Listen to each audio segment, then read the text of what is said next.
This is Make It Plain. MIP With Masamela Matfumo. Mark Thompson. Make it plain. Get woke.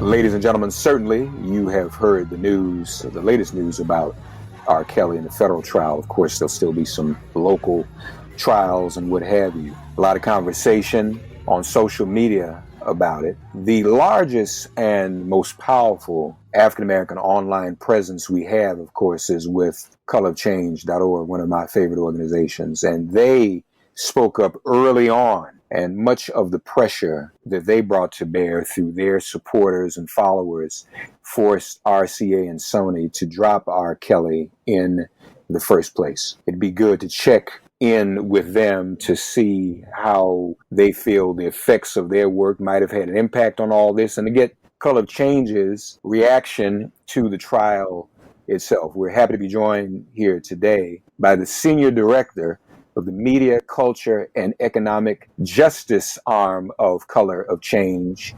Jade Magnus Ogunnaike is our guest. Jade, welcome to Make It Plain. How are you? Thank you so much. I'm well today, so happy to be here.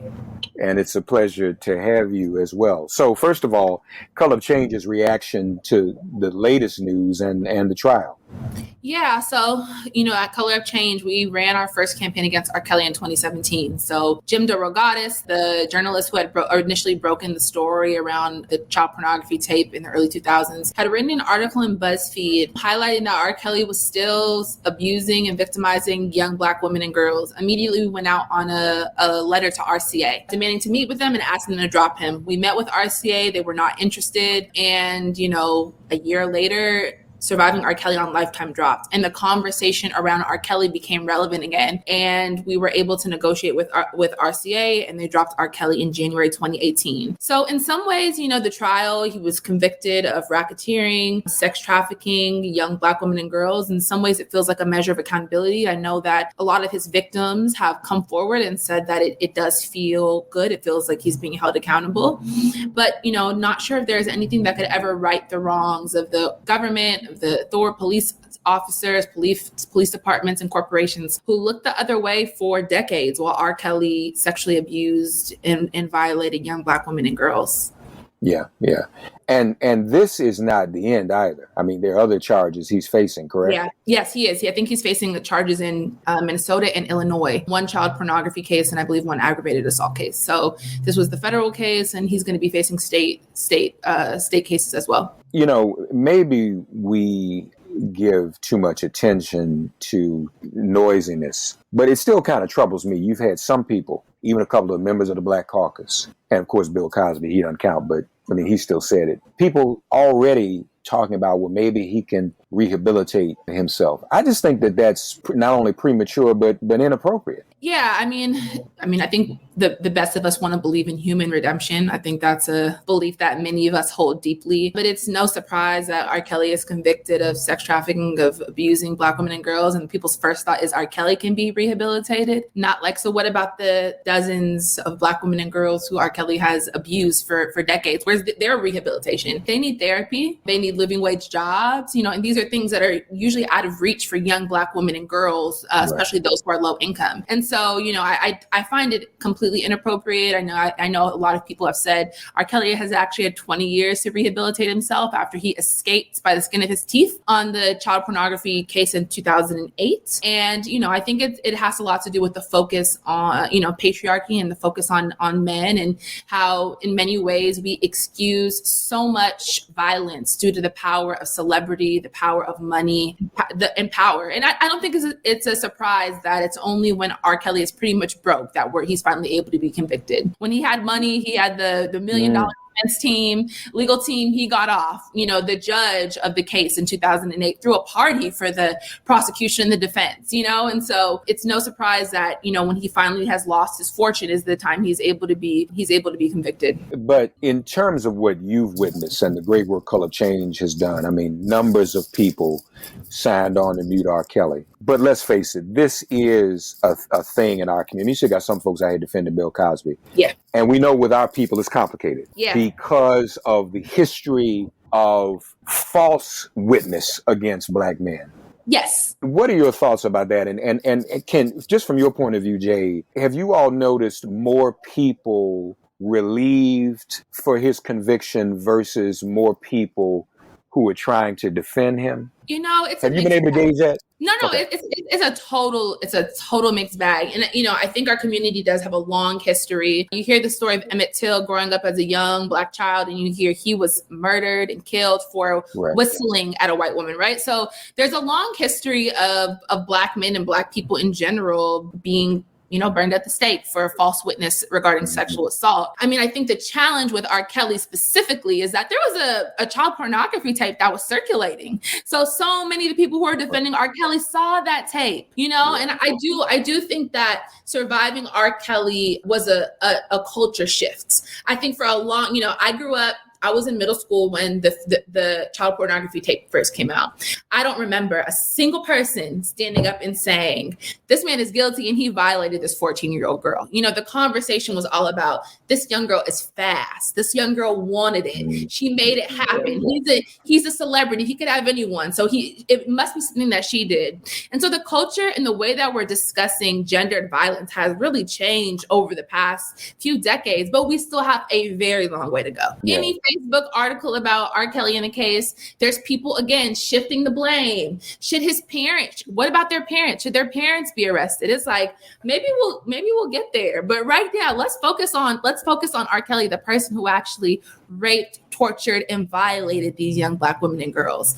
The journalist Jim DeRogatis says that he's personally talked to over 40 young women, and actually boys too. There was a young man who testified in the trial as well to R. Kelly's sexual abuse. So it's across genders, and it seems like R. Kelly has been able to run freely and abuse anyone who he wanted to, as long as he could write a big enough check. Whether that's a donation to the police department, whether that's hiring the best lawyers, he's been able to escape accountability. And for the first time, he's been unable to escape that accountability.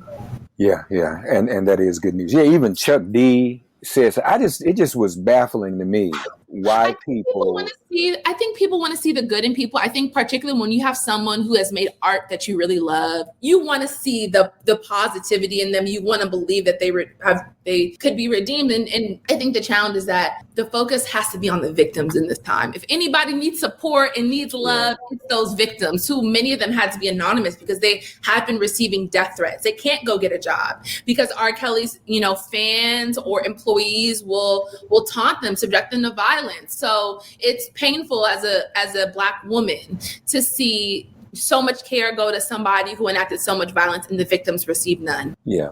More MIP after this message. And you also mentioned too that, our being enamored with celebrity a lot of times. One of the members of the CBC even said, he has a lot of talent. And I'm like, so, and now folk might get mad at me saying this, I'll be 55 in December, so I'm not that old. But I've seen a lot of great talent and artists in my lifetime. And R. Kelly really never knocked me out. I'm just be real with you. He just never really knocked me out. And I Believe I Can Fly. But I'm like, I'm not seeing all the talent that overshadows what we're talking about here. The other thing too, I was in a conversation a couple of weeks ago with my producer, who's a woman, and we were talking about surviving R. Kelly. The trial was going on, and Jade, I couldn't get through it. I forced myself to look at it because, I'm a feminist and a womanist, all of those things. And I'm very, very serious about that. But I could not deal with it. It was traumatic for me as a man. But I had some questions. So, I was looking at some of the women who got caught up, who even responded to him, right? I'm not a woman. And I asked another sister friend of mine, Tamika Mallory, in fact, I said, Tamika, what would make these sisters even... One woman talked about how she was at a concert and he said, just come on, get on the plane with me. She said, I don't have any luggage or clothes. And she said, just get on the plane. And she went and jumped on the plane. I said, I don't understand that. She said, Mark, and this goes to your point in terms of opportunities women do and don't have. People want to say fast. But the reality is, she was saying to me, Mark, you have no idea the level of desperation, the level of insecurity that a lot of young women have that a person like R. Kelly discerns and is able to exploit. And some of us who have not maybe seen that, and I'm around, women in my family, strong. You a strong Black woman. So I don't encounter women yourself. I don't encounter women every day who I would imagine. I don't see Jade jumping on a plane with R. Kelly, but that doesn't mean that she helped enlighten me about what other people are going through. They may not have their parents in their lives or their loved ones or just anything. And there is just this, for Black women especially, the total assault on self-confidence and self-security enables someone like R. Kelly. And that was a wake-up call to me too. Abusers have a sixth sense to target the vulnerable. They can look at a room full of people and target the most vulnerable. They can identify that person. I think there's another factor too, which is that the vast majority of R. Kelly's victims had dreams of being in the music industry, right? And so his first known victim, right, who was Aaliyah, who the trial revealed he married her when she was underage, he produced and wrote her first album. And so many of these young girls believe, this is my one child. When will I ever be in front of an A-list musician and celebrity like this ever again? And so many of the women, particularly in the Surviving R. Kelly documentary, talked about how they didn't have good relations with their parents, how they were runaways, how they were looking for a home, they were looking for some stability. And he preyed on that, and he preyed on it to the stories that they told were gut-wrenching, they were grotesque. And so, we are so glad that finally his victims are feeling a little bit of relief and actually feeling validated, because for the past 20 years, his victims have been accused of lying. They've been saying they wanted it, and people would always say, well, he hasn't been convicted of anything. Well, now he has. So that changes the conversation. More MIP after this message. What's next in the R. Kelly accountability movement, so to speak? What's next for Color of Change on this front? Yeah, so, a particular space that we feel like has gone under discussed is the way that media has discussed the victims of R. Kelly. So many publications have used language that is dehumanizing to describe his victims. So one thing that Color of Change has developed is a style guide for journalists to discuss Black victims of gendered violence. How do we talk about them? What are the words that we use that give them humanity versus dehumanize them? And so we're in conversations with many different media outlets about this, adopting a style guide and having some very specific intention, because one thing that happens is that these women are brave enough to tell their stories and then they're totally torn apart. Their pain is actually used to ridicule them and harass them. And so we want media to take responsibility for the ways that they have dehumanized Black women and girls. So that's our next. We will fill you in. We look forward to talking to you again when some of these media outlets have committed formally to it and are publicly out on using a gendered style guide. But yeah, that's what's next for the accountability movement. I love it, folks. So we went to school, and people still go by the AP style guide and all these things. We need a style guide for Black folk. Yes. And for victims of situations like that. I love it. I love that. Yes. Please keep us posted like that about that so we can promote it as well. And sisters and brothers, all of you who are listening, even if you are on the fence or confused, think before you speak and the impact it has on victims. I think a lot of people feel that, they have an obligation to make statements on social media. Really, it's okay to be quiet sometimes. It is. Really. You ain't got to talk about everything. And so if you have the urge to say, oh, R. Kelly should be, keep your mouth closed. Talk about somebody else who really is worthy. So you have to be rehabilitated and all of that. There's still a period of atonement that goes with that. It doesn't happen an hour after the verdict is rendered. So talk about Julius Jones on death row. Talk about other people whom we know, even many of whom there are plenty of Black folk who are languishing in prison for nonviolent offenses, and some of them are not even guilty. So if you need a list of people, maybe there's something else Color Change do. We just come up with a whole list of folks. Y'all want to talk about calling out for folk to be forgiven? Here, we can talk about this person, this person, this person. You don't have to speak out about R. Kelly. And, I know I'm a minister, so if the brother can redeem himself, that's fine. But there's a lot of work that comes with that. And the priority must be the victims he impacted. And also the state of our people that we feel the need to even excuse or enable that type of behavior because of our own lack of self-worth or our own sense of desperation. That's the real healing. So folks, just think about that. And even if you don't agree with me right now, fine, but just don't talk about it. Just be quiet, because it really does not look good. Makes us all look bad. It's embarrassing. And really, just trust me on that one. And obviously too, Jade, this is a problem in the industry in general. Yes, again, innocent until proven guilty. But I'm looking at the stuff with T.I. I'm looking at the stuff with Nicki Minaj, and that started out as the whole thing about her with the vaccination, and that other stuff blew up. It's something about, you deal with culture, there's something about the industry or something in there that is creating these types of stories, it would seem. Yes, Color Change worked earlier this year when, over 20 victims came out and said that T.I. and Tiny had sexually assaulted them. We worked to get the Family Hustle, their show, paused and get his podcast canceled, because you shouldn't have a platform to, spew your family values when you're sexually assaulting people. And people will say, well, the district attorney threw the case out. They threw the case out because of the statute of limitations. They're not saying it didn't happen. They're saying it might have happened, not within a certain time period with which they could prosecute. But it's, in my opinion, it's the combination of money, power, and celebrity that makes people think they are above treating others with respect, and makes people think that they can get away with abusing others. And wherever Color Change is, we're not chasing these salacious stories. They are happening to Black women and girls, and we're there to enforce some type of accountability. So wherever there are Black people being harmed, Color Change will be there. Yeah. And folks, it's one other thing I'll say, and then I'll be quiet. We didn't create this industry. And so sometimes, folks, we assimilate into industry behaviors. And we know this is the history of the entertainment industry in this country. Yes. That we as Black folk need to assimilate into it just because that's what we've heard or that's what it is. And so this is really a challenge to all of us to stand up and do what's right. And we begin by calling it out. That's what Color Change has been doing. They've made a big difference in this. Folks, follow them at colorchange.org. As I've said, one of my favorite organizations doing this great work. They're going to continue to do this work. And go there and be informed as well. Educate yourself about these issues and how they affect all of us. Color Change, of course, is the largest online racial justice organization. We've been honored and blessed today to speak with the Senior Director of Media, Culture, and Economic Justice at Color of Change, Jade Magnus Ogunnaike. Jade, thank you. Keep up the great work, okay? Thank you so much. Have a great day. All right, you too. Thanks for getting woke and listening to Make It Plain. Please remember to listen, like, and wherever you get your podcasts, please give the show a 5-star rating. And please do spread the word.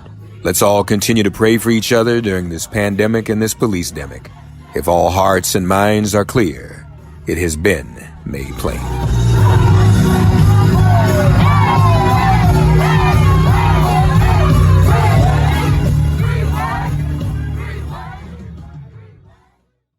Start the new year in a new ride from the Norm Reeves Superstores. Right now is the best time to get the super prices you deserve. Shop our super selection of vehicles at 11 convenient locations, from West Covina to the Cerritos Auto Square, Huntington Beach to the Irvine Auto Center, Vista and San Diego. You're never far from a Norm Reeves Superstore. Shop America's most popular brands: Ford, Lincoln, Hyundai, Genesis, Volkswagen, Toyota, and Honda. We have all your favorite new models in stock for the new year. Looking to trade? We want to buy your vehicle. Any make, any model, any year. Plus, enjoy total peace of mind with your purchase thanks to our exclusive price protection guarantee. If you can find the same new vehicle for less within 5 days, Norm Reeves will pay you the difference or buy your vehicle back. It's that simple. Take a test drive today at the Norm Reeves Superstore location closest to you, like the #1 Honda retail dealer in the world in the Cerritos Auto Square, or shop online anytime at normreeves.com. As for Global Honda new vehicle retail sales 2022.